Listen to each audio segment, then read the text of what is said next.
आज की इस वीडियो में हम स्मॉल कैप इन्वेस्टिंग का वो सवाल समझने वाले हैं जो हर इन्वेस्टर के दिमाग में कहीं ना कहीं दबा होता है, लेकिन ज्यादातर लोग उसे पूछने से डरते हैं। और वो सवाल है, स्मॉल कैप एक्सपोजर कितना होना चाहिए? और उससे भी ज्यादा जरूरी सवाल, स्मॉल कैप एक्सपोजर कितना ज्यादा हो जाए तो खतरनाक बन जाता है? क्योंकि सच ये है, स्मॉल कैप आपको अमीर बना सकता है और वही स्मॉल कैप आपको सालों तक साइकोलॉजिकली तोड़ भी सकता है। आज की वीडियो में हम मिथ नहीं, रियलिटी की बात करेंगे। न एक्सट्रीम ऑप्टिमिज्म, न अननेसेसरी डर, सिर्फ साफ, प्रैक्टिकल, ग्राउंड लेवल सच। सबसे पहले एक कड़वा सच, स्मॉल कैप कोई एक्स्ट्रा रिटर्न वाला बटन नहीं है। स्मॉल कैप कोई लॉन्ग टर्म गारंटी नहीं है। स्मॉल कैप एक हाई वॉलेटिलिटी, हाई अनिश्चितता एसेट है, और हाई रिस्क एसेट में सबसे खतरनाक चीज होती है ओवर एक्सपोजर। स्मॉल कैप में नुकसान ज्यादातर गलत फंड से नहीं होता, गलत एलोकेशन से होता है।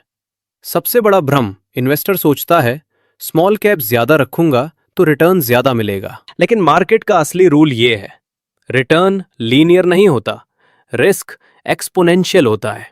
मतलब स्मॉल कैप 20% से 30% किया तो रिस्क 10% नहीं बढ़ता, रिस्क कई गुना बढ़ जाता है, और यहीं से खतरा शुरू होता है। स्मॉल कैप एक्सपोजर डेंजरस क्यों बनता है?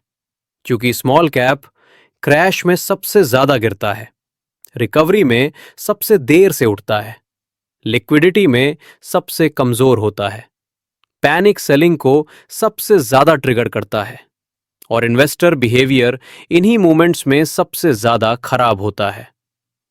रीजन 1, स्मॉल कैप ड्रॉडाउन सहना हर किसी के बस की बात नहीं। हिस्ट्री देखिए, स्मॉल कैप फंड्स में 40% से 60% का ड्रॉडाउन कोई रेयर इवेंट नहीं है। अब ऑनेस्ट सवाल, अगर आपका पोर्टफोलियो 30% गिर जाए, 40% गिर जाए, 50% गिर जाए, तो क्या आप SIP चालू रख पाएंगे? पैनिक नहीं करेंगे? फंड बदलेंगे नहीं? रात को चैन से सो पाएंगे? अगर जवाब शायद नहीं है, तो स्मॉल कैप एक्सपोजर ऑलरेडी खतरनाक है। रीजन 2, ओवर एक्सपोजर बिहेवियर को डिस्ट्रॉय कर देता है।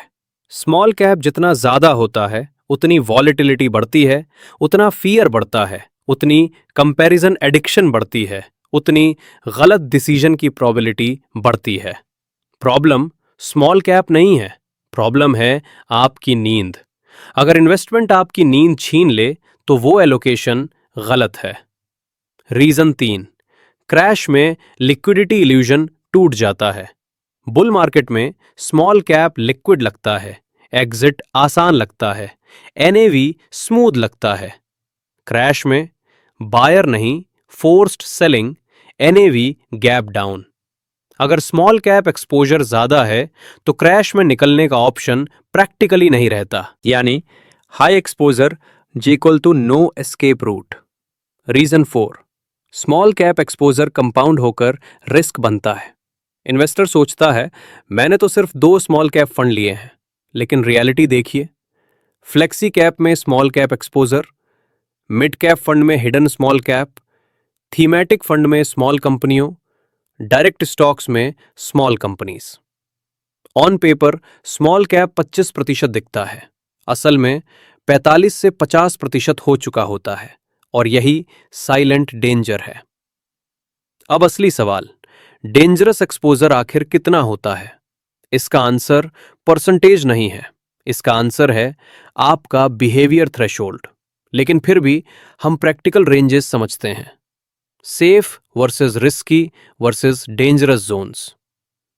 Zone 1, 0% to 15%, generally safe, volatility manageable, sleep safe, long term compounding intact, crash में कंट्रोल रहता है।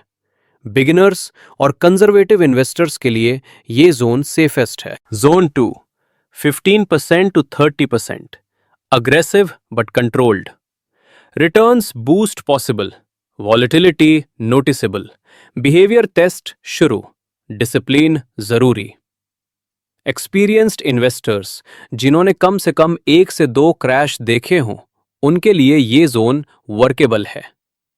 Zone 3 30% to 40% high risk zone, drawdowns deep, panic probability high, SIP बंद होने का रिस्क, रिकवरी पेशेंस टफ।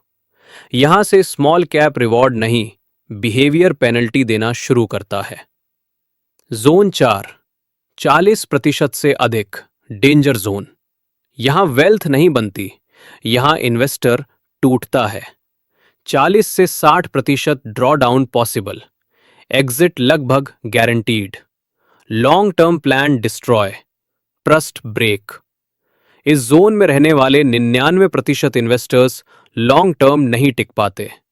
सबसे बड़ा मिथ, मैं लॉन्ग टर्म इन्वेस्टर हूं इसलिए high small cap exposure safe है। गलत। Long term intention, long term behaviour guarantee नहीं देता। बिहेवियर क्रैश में टेस्ट होता है, इंटेंशन बुल मार्केट में बनता है। एज और लाइफ स्टेज का role, 20s early 30s, income unstable, career risk high, emergency needs अनकनोन्ड high. Small cap exposure dangerous क्योंकि लिक्विडिटी जरूरत पड़ सकती है।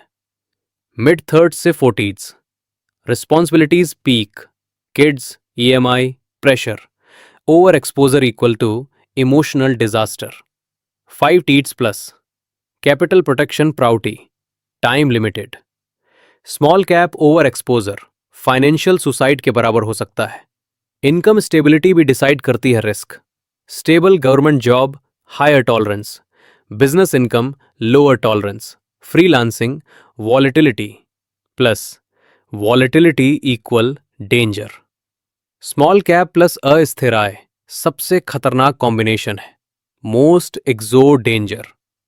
एसआईपी इल्यूजन, इन्वेस्टर सोचता है एसआईपी है रिस्क एवरेज हो जाएगा, लेकिन एसआईपी मार्केट रिस्क एवरेज करती है, कैटेगरी रिस्क एवरेज नहीं करती। अगर कैटेगरी ही कोलैप्स फज में है, एसआईपी भी सफर करेगी। Crash behaviour test, self check. खुद से पूछिए, अगर अगले 12 महीनों में पोर्टफोलियो 35% चला जाए, स्मॉल कैप फंड 50% चला जाए, तो क्या आप एसआईपी कंटिन्यू करेंगे, एक्स्ट्रा बाय करेंगे, फंड नहीं बदलेंगे? अगर नहीं, तो एक्सपोजर ऑलरेडी ज्यादा है। Smart way to use small cap, safe framework. 1 core portfolio large flexi cap, 2 small cap equal satellite, core नहीं। 3 एक्सपोजर लिमिट पहले तय। 4 वैल्यूएशन इग्नोर मत करें। 5 क्रैश में एसआईपी बंद नहीं। 6 rebalance, don't double down blindly. 7 10 से 15 साल का पेशेंस रियलिस्टिक रखें। स्मॉल कैप सीजनिंग है, पूरा खाना नहीं। फाइनल ट्रुथ, सबसे जरूरी लाइन, स्मॉल कैप आपको अमीर इसलिए नहीं बनाता क्योंकि वो रिस्की है। स्मॉल कैप आपको अमीर इसलिए बनाता है क्योंकि आप उसे लिमिट में रखते हैं। ओवर कॉन्फिडेंस वेल्थ डिस्ट्रॉय करता है, कंट्रोल्ड एग्रेशन वेल्थ बनाता है। अंतिम सवाल, सब कुछ यहीं तय होता है, आप क्या बनना चाहते हैं, हाई रिटर्न ड्रीमर या लॉन्ग टर्म सर्वाइवर? क्योंकि स्मॉल कैप में पैसा नहीं डूबता, स्मॉल कैप में बिहेवियर डूबता है, और जिस दिन बिहेवियर डूब गया उस दिन वेल्थ भी डूब जाती है। इसलिए स्मॉल कैप से डरिए मत, लेकिन स्मॉल कैप से शादी भी मत करिए। Use it wisely, limit it strictly, respect it deeply.